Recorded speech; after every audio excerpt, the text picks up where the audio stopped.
Hello everyone, welcome to पालवेज kitchen. और आज हम देखने वाले हैं ब्लैक फॉरेस्ट केक की रेसिपी। ब्लैक फॉरेस्ट केक हमने कभी ना कभी तो खाया ही होगा। आज की जो रेसिपी है वो सिंपल वे में मैंने एक्सप्लेन किया है कि घर पे आप bakery style black forest cake कैसे तैयार कर सकते हैं। सबसे पहले तो हमने स्पॉन्ज बना के लिया है चॉकलेट केक का, और उसके बाद हम उसे लेयर करेंगे। केक को सॉफ्ट कैसे रखना है, स्पॉन्जी कैसे बनाना है और उसे मॉइस्ट कैसे रखना है, ये आज हम डिटेल में देखने वाले हैं। तो इस तरह से बनाया हुआ ब्लैक फॉरेस्ट केक आपको ज़रूर पसंद आएगा, और ख़ास करके घर पे बनाया हुआ। रेसिपी हम शुरू करेंगे, लेकिन उसके पहले चैनल को सब्सक्राइब कीजिए और साइड में जो बेल आइकन है उसे भी प्रेस कीजिए, ताकि जब भी मैं नई रेसिपी अपलोड करूँ आपको उसका नोटिफिकेशन मिले। सबसे पहले हम चॉकलेट केक को डेकोरेट करने के लिए जो ऊपर का चॉकलेट के हमने रोल्स तैयार किए हैं वो बना लेते हैं। उसके लिए हमने 1 कप चॉकलेट चिप लिए है, उसे माइक्रोवेव किया है हमने 30 सेकेंड्स के लिए। फिर उसे मिक्स करेंगे, और तभी भी अगर ये चॉकलेट चिप्स मेल्ट नहीं हुए हैं तो उसे वापस हम 20 सेकेंड्स के लिए माइक्रोवेव करेंगे। यहाँ पे मैंने एक बेकिंग ट्रे लिया है जिसकी बैक साइड हम यूज़ करने वाले हैं। आप कोई भी पैन यहाँ पे यूज़ कर सकते हैं। इस तरह से हमने मेल्टेड चॉकलेट चिप उसके ऊपर डाला है, और इसे अब हम स्प्रेड करेंगे इवनली। ना इसे बहुत ज़्यादा मोटा रखना है और ना ही बहुत ज़्यादा पतला करना है। अब इसे हम सेट होने के लिए फ्रीज़र के अंदर रखेंगे 5 मिनट के लिए। 5 मिनट इसे फ्रीज़र में सेट होने देंगे। ये बिल्कुल हार्ड हो चुका है। अब इसे 1 मिनट तक ऐसे ही रखेंगे। अगर आप जब ये पूरी तरह से हार्ड यानी जमा हुआ है तभी निकालने जाएंगे तो उसके रोल्स नहीं बनेंगे, इसीलिए 1 मिनट तक हम इसे बाहर ही रखेंगे, और उसके बाद स्क्रैपर की मदद से इस तरह से इसे स्क्रैप करेंगे। इसे स्क्रैप करने के लिए आप कोई भी स्पून यूज़ कर सकते हैं जो कि फ्लैट है, या फिर नाइफ़ का यूज़ भी कर सकते हैं, लेकिन नाइफ़ यूज़ करते हुए आपको प्रिकॉशंस लेने होंगे। जैसे जैसे ये स्क्रैप होता जाएगा हम उसे प्लेट के अंदर निकाल लेंगे। इसे हम स्टोर करेंगे फ्रिज के अंदर, नहीं तो ये मेल्ट होना स्टार्ट हो जाएगा। ज़रूरी नहीं है सारे पीसेस हमें इस तरह से साबुत मिले, कुछ टूट भी सकते हैं, लेकिन ये रोल्स जब आप अच्छी तरह से केक के ऊपर डेकोरेट करेंगे तो वो बहुत सुंदर लगेगा।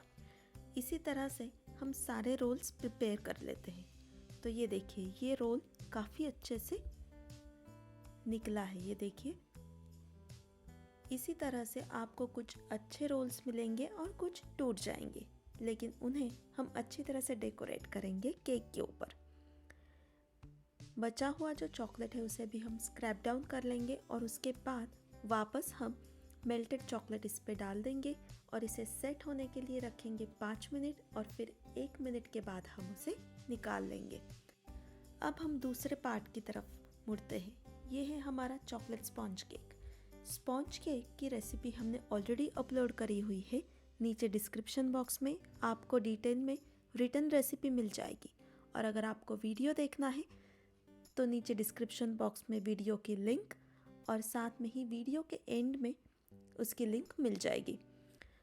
इस केक को हम अच्छी तरह से ट्रिम करके लेंगे, यानी इसको लेवल कर लेंगे। लेयर केक बनाते समय हमें केक को लेवल करना बहुत ज़रूरी है, नहीं तो केक ऊपर नीचे हो जाएगा और जब आप उसे कट करेंगे तो वो इवन नहीं दिखेगा। ऊपर का जो पार्ट है इसे हम एयर टाइट कंटेनर में या जिपलॉक बैग में स्टोर करके फ्रिज के अंदर रख सकते हैं, और इसका यूज़ हम करेंगे केक पॉप बनाने के लिए, मिल्क शेक बनाने के लिए, या फिर आप इसे आइसक्रीम के साथ भी सर्व कर सकते हैं, साथ में ही रमबॉल्स बनाने में। रमबॉल्स की रेसिपी हमने ऑलरेडी अपलोड करी हुई है, उसकी लिंक नीचे डिस्क्रिप्शन बॉक्स में आपको मिल जाएगी। तो इसी तरह से हम तीनों लेयर ट्रिम करके लेंगे। ये है हमारे 3 लेयर। अब हम इन्हें ढक के साइड में रखेंगे ताकि ये हार्ड ना हो, और हम बना लेंगे सिंपल सिरप। केक को मॉइस्ट रखने के लिए सिंपल सिरप बहुत यूज़फुल है। इसे कैसे बनाते हैं? शुगर और पानी इनको मिक्स करना है, और बॉईल करना है। जैसे वो बॉईल होना स्टार्ट हो जाएगा हम गैस बंद करेंगे और इसे ठंडा होने देंगे। ठंडा होने के बाद मैंने इसमें ऐड करा है वोडका। अगर आप कोई भी अल्कोहल इसमें यूज़ नहीं करना चाहते हैं तो सिंपल सिरप आप सिर्फ यूज़ कीजिए। सिंपल सिरप का यूज़ करने की वजह से केक मॉइस्ट रहता है और हम उसे ज़्यादा दिन के लिए स्टोर करके रख सकते हैं। अब हम व्हिप क्रीम बनाने के लिए लेते हैं। व्हिप क्रीम बनाने के लिए हमने ठंडा हेवी क्रीम लिया है 3 कप, उसमें पाउडर शुगर ऐड करी है 3 बड़े चम्मच और वैनिला इसेंस ऐड किया है। इसे हमें व्हिप करना है जब तक हमें सॉफ्ट पीक नहीं मिलता। इसे ओवर व्हिप नहीं करना है, अगर आप ज़्यादा मिक्स करेंगे तो ये इसमें से मलाई सेपरेट हो जाएगी। व्हिप क्रीम रेडी होने के बाद मैं इसे पाइपिंग बैग में फिल करने वाली हूँ। आप चाहें तो डायरेक्टली इसे यूज़ कर सकते हैं स्पून की मदद से या फिर स्पैचुला की मदद से। इसके बाद केक डेकोरेशन के लिए मैं यहाँ पे फ्रेश चेरीज़ यूज़ करने वाली हूँ। मैंने इसमें से सीड्स अलग किए हैं, आप चाहें तो कैन चेरीज़ भी यूज़ कर सकते हैं। अब हम केक को असेंबल करने के लिए लेते हैं। उसके लिए सबसे पहले मैंने केक बोर्ड फिक्स किया है थोड़ा सा क्रीम लगा के, ताकि जब हम केक को घुमाएं और उसे डेकोरेट करने जाए तो केक यहाँ वहाँ फिसले नहीं। इसके बाद हमने पहला लेयर हमारा रखा है स्पॉन्ज का। इसके ऊपर हम ब्रश की मदद से थोड़ा थोड़ा सिंपल सिरप लगाएंगे। सिंपल सिरप लगाने की वजह से केक मॉइस्ट रहता है और ज़्यादा दिन तक ये स्टोर आप करके रख सकते हैं। पाइपिंग बैग की मदद से मैंने यहाँ पे क्रीम को स्प्रेड किया है इवनली। पाइपिंग बैग पे आप जब क्रीम भरते हैं और उसका यूज़ करके क्रीम स्प्रेड करते हैं तो वो इवनली स्प्रेड होता है, लेस मेस होती है उसमें। इसके बाद हम इसमें लगाएंगे फ्रेश चेरीज़। आप चाहें तो यहाँ पे कैन चेरीज़ भी यूज़ कर सकते हैं। चेरीज़ के ऊपर मैंने वापस से व्हिप क्रीम का एक लेयर लगाया है और उसके ऊपर हम जेंटली प्लेस करेंगे हमारा सेकंड लेयर और उसे हल्का सा प्रेस करेंगे। साइड के जो एंड से उसे मैं थोड़ा सा कवर कर लूँगी व्हिप क्रीम की मदद से और उसके बाद हम सेकंड लेयर को भी इस तरह से सिंपल सिरप से थोड़ा सा ब्रश कर लेंगे। इसके बाद हम वापस लेयर देंगे क्रीम का और फिर उसके ऊपर हम चेरीज़ लगाएंगे। सिंपल सिरप बनाते समय हमने इसमें डाला था आधा कप। अगर हमने शक्कर ली है तो उसमें हम डालेंगे 3/4 कप पानी और उसे एक उबाल आने तक ही हम गर्म करेंगे। उसके बाद उसे हमने ठंडा किया है और उसके बाद हम उसे यूज़ कर रहे हैं। चेरीज़ से डेकोरेट करने के बाद हम इसे वापस कवर करेंगे व्हिप क्रीम से। इसे हम इवनली स्प्रेड करेंगे इस तरह से और फिर वापस इस पे हम लास्ट लेयर रखने वाले हैं, लेकिन लास्ट लेयर हम उल्टा रखेंगे यानी नीचे की साइड ऊपर। इसीलिए हम पहले इसे ब्रश कर लेंगे इस तरह से और फिर इसे हम उल्टा रखेंगे केक के ऊपर। थोड़ा सा प्रेस करना है और फिर ऊपर का जो बेकिंग शीट है उसे हम निकाल लेंगे। हमारा जो क्रीम पाइपिंग बैग में भरा है उसे अब हम इवनली डिस्ट्रीब्यूट करना स्टार्ट करेंगे। अब हम केक को क्रम कोट कर लेंगे। क्रम कोट यानी केक के ऊपर बनाई हुई क्रीम का थिन लेयर चढ़ाना। एक बार हम ये प्रोसेस कर लेंगे, इसके बाद हम बनाई हुई क्रीम का थिक लेयर चढ़ाएंगे।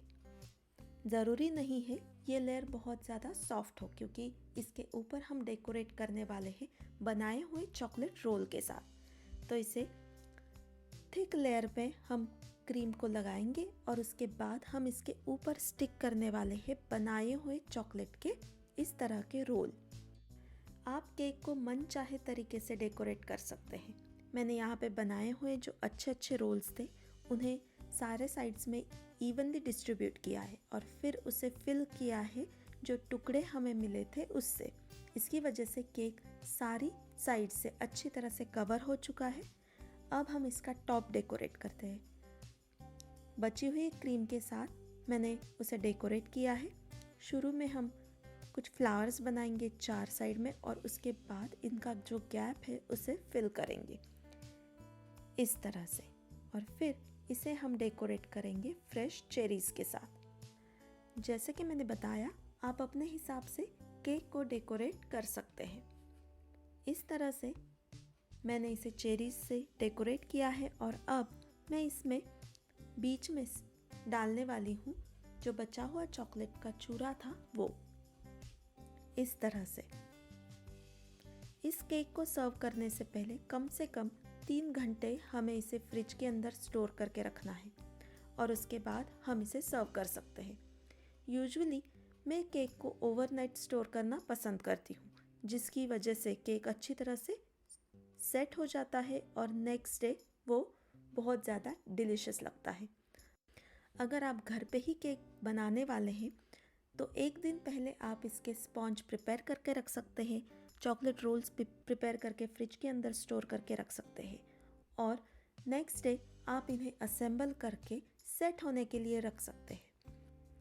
एक दिन पहले अगर आप स्पॉन्ज बना के रखेंगे तो आप उसे बाहर भी रख सकते हैं, लेकिन अगर आप 2 से 3 दिन पहले ही स्पॉन्ज बनाना चाहते हैं तो उसे फ्रिज के अंदर स्टोर कीजिए और यूज़ करने के कुछ घंटे पहले उसे बाहर निकाल के रख दीजिए ताकि वो रूम टेम्परेचर पे आए और फिर आप उसे असेंबल के लिए यूज़ कर सकते हैं। अगर आपको आज की रेसिपी पसंद आए तो लाइक कीजिए, शेयर कीजिए और मुझे बताना मत भूलिए। नेक्स्ट रेसिपी पे मिलते हैं, तब तक के लिए हंसते रहिए, खुश रहिए। Stay healthy, stay safe.